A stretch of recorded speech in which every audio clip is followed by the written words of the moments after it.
Olá, bem-vindos a mais um Momento Enem. Eu sou o professor Márcio Carvalho e leciono a disciplina de Sociologia no ensino médio do Colégio São Francisco Coque, da cidade de Passos. Bom, foi me dada a missão de falar um pouco dos temas recorrentes do Enem. E claro, não dá para falar de provas de vestibulares e Enem sem falar dos clássicos da sociologia, que são eles Marx, o Durkheim e o Weber. Tá? Esses são os grandes pensadores da sociologia que discutem temas como socialização, poder, ideologia, trabalho, e eles são usados até hoje em grandes análises feitas da sociedade atual. A gente costuma dizer que no século XIX, esses três pensadores, meados de 1850, 1880, eles vão se destacar porque eles estão analisando uma sociedade em transformação. O contexto histórico é exatamente a Revolução Industrial, é o espaço geográfico que eles descrevem a Europa e que está exercendo uma grande influência, principalmente por conta do imperialismo, chamado também de neocolonialismo. Então, Karl Marx, Emile Durkheim e Max Weber, eles compõem o que a gente chama de tríade da sociologia, os clássicos da sociologia. O Marx nasceu em 1818 e vai falecer em 1883. O Emile Durkheim nasceu em 1858 e vai morrer em 1917. E o Max Weber nasceu em 1864 e vai morrer em 1920. Por que é importante data de nascimento e falecimento desses clássicos? Para entender em qual momento da história eles estão escrevendo suas análises sociológicas. Por exemplo, tanto Durkheim quanto Weber, eles vão presenciar inclusive a Primeira Guerra, que ocorreu entre 1914 e 1918. Tá bom? A pergunta que não pode faltar é por que então estudar esses clássicos, esses três sociólogos? Qual é a importância do Marx, do Durkheim e do Weber? Tem somente um valor histórico compreender esse processo de formação da sociologia? São fundamentais para compreender uma sociedade atual? Eles têm apenas um valor didático para Enem ou realmente são importantes para a compreensão da vida? Bom, eles são tudo isso, Eles são importantes para compreender a sociologia, eles são importantes para questões de vestibulares e eles são muito importantes para entender até mesmo a sociedade atual. Como a gente coloca aí, o estudo da realidade brasileira no contexto do capitalismo global não dispensa o estudo da teoria social clássica. Então a gente não pode nunca dispensar o estudo desses três autores, que senão a gente teria que sempre estar reinventando a roda. Então, a partir da análise que esses três autores fizeram lá no século XIX, até os dias de hoje é muito importante. Tá? Aqui a gente tem os objetos de sociologia criados por cada um. O Durkheim fala muito do fato social. O Weber usa o conceito ação social. E o Marx usa o conceito classes sociais. Então a gente percebe que são três sociólogos que estão vivendo o mesmo momento, no mesmo espaço geográfico, mas que usam abordagens sociológicas de análises diferentes. No Momento Enem hoje, nós vamos abordar particularmente o Durkheim. Vamos concentrar nesse primeiro clássico aí da sociologia, o Emile Durkheim. Ok? Lembrando, o Durkheim nasceu em 1857 e veio a falecer em 1917. A primeira contribuição dele, como a gente já falou, é analisar o fato social. Então, o fato social, o que seria o fato social para o Durkheim? Fato social consiste em maneiras coletivas de pensar, sentir e agir, e que estão exteriores ao indivíduo, e dotadas de um poder de coerção em virtude do qual se lhe impõe.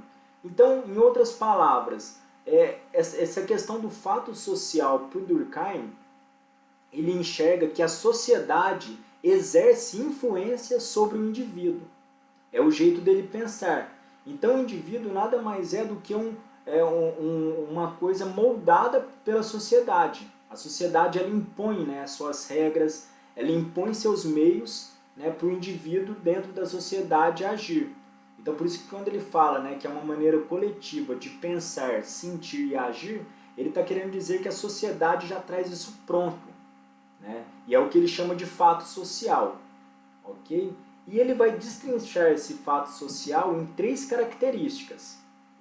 A primeira característica, ele fala da generalidade, né? Por ser coletivo, estar presente em toda a sociedade. O que seria isso? Para ele, há um padrão da sociedade.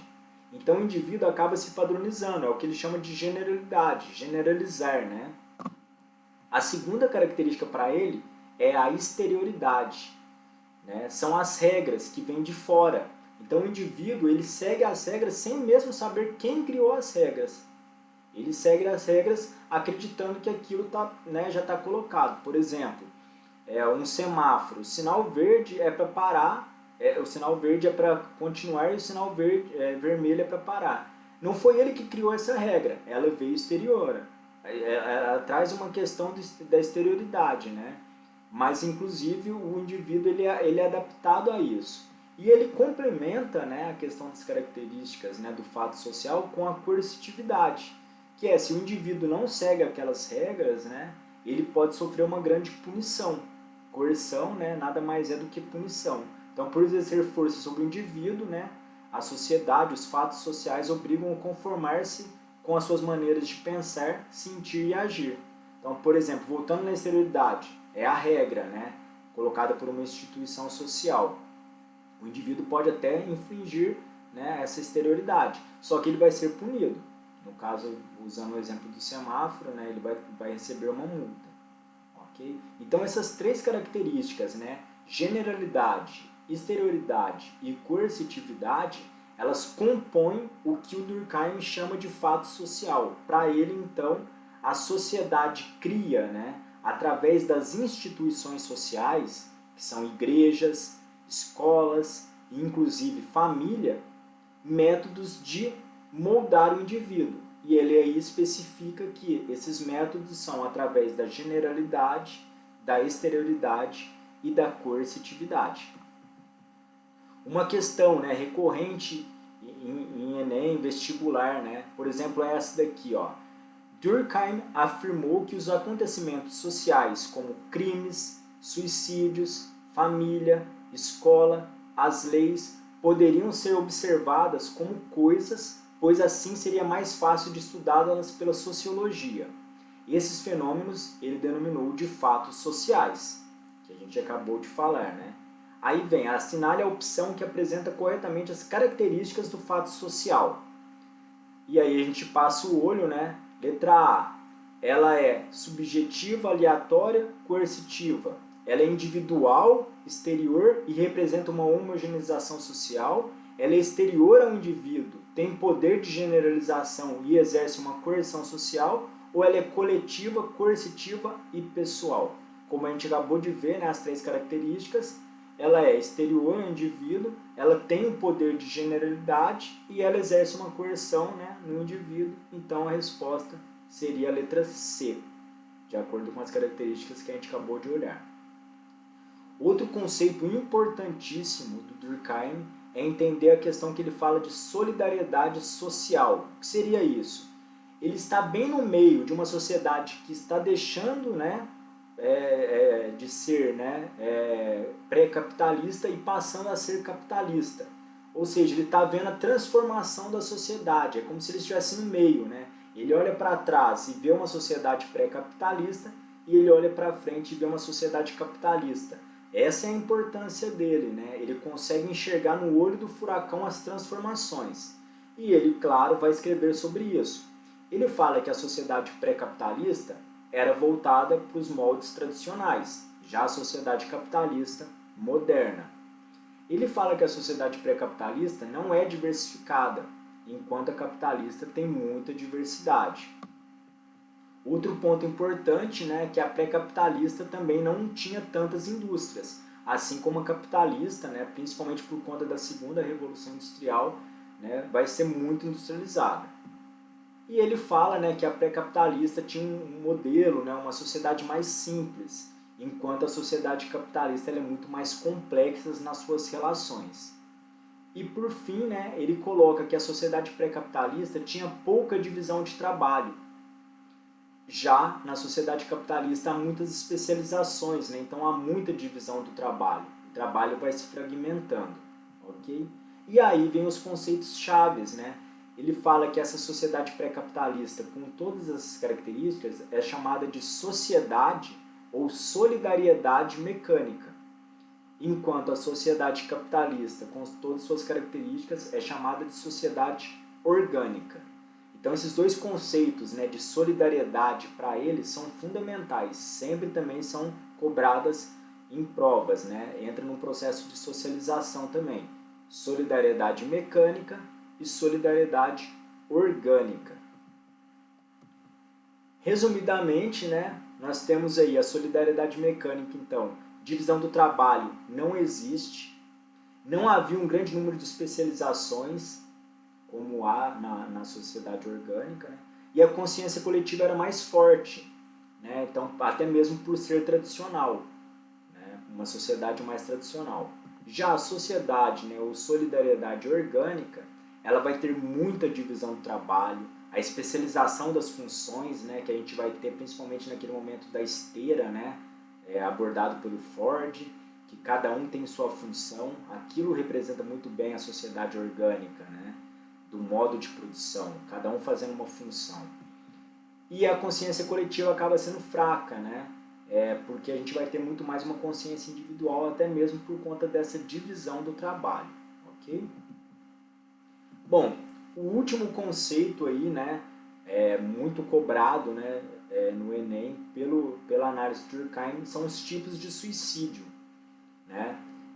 Aparece na análise do Durkheim e faz o suicídio. As causas do suicídio seriam sociais, dependendo do maior ou menor grau de coesão social. Então a gente volta no fato social. Para o Durkheim, a questão do suicídio ela parte não do indivíduo, mas sim da sociedade, né? A sociedade exerce essa coerção, né, em cima do indivíduo. E ele vai escrever um livro, né, sobre suicídio, relatando os 3 principais tipos de suicídio, que para ele é o egoísta, quando a pessoa, né, não tem mais integração na sociedade, ela não se sente mais parte daquela sociedade, ok? Então é uma falta de integração, é o suicídio egoísta. O altruísta é exatamente o contrário, né? Quando a pessoa se vê muito inserida na sociedade, e aí pelo bem de toda uma sociedade acaba cometendo suicídio, ok? E o último é o anômico, né, que é a falta de limites e regras. Quando uma sociedade perde as regras, né, por exemplo, se a gente pegar aí a crise de 29, né, onde houve uma quebra total na Bolsa de Valores de Nova York, isso gerou um efeito dominó. É o que ele chama de suicídio anômico. Okay? Então são esses 3 tipos de suicídio. Quando a pessoa não tem mais integração com a sociedade, egoísta. Quando a pessoa tem muita integração, né, com a sociedade, mesmo assim comete suicídio por essa sociedade, altruísta.